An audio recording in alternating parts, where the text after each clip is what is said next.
อนนะคะ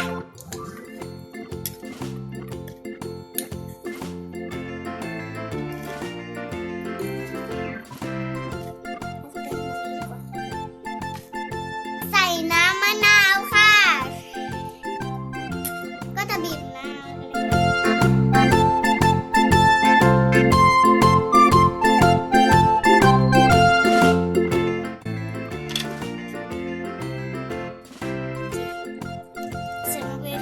หอมมากๆเลยค่ะจากนั้นตำให้เข้ากันนะคะ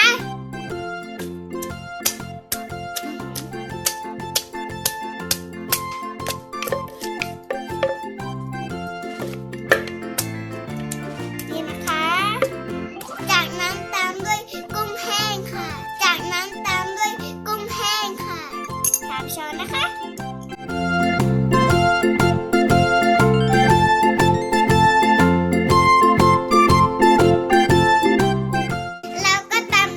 ฝักยาวนะคะ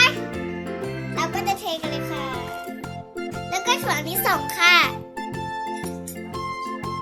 ใส่ตามใจชอบค่ะ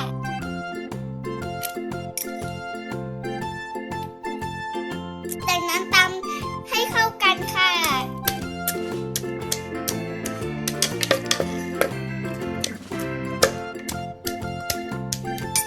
จากนั้นเอาเส้นมะละกอใส่ลงไปเลยค่ะ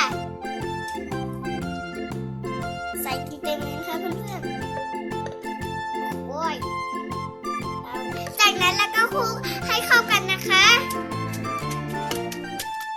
นี่นะคะ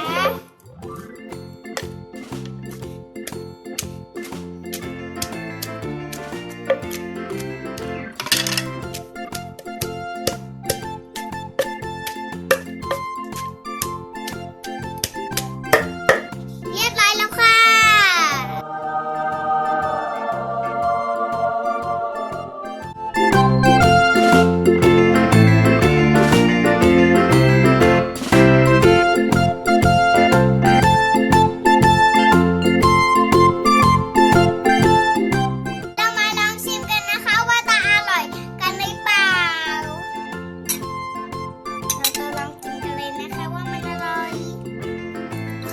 วันนี้หนูละออมต้องลาไปก่อนนะคะ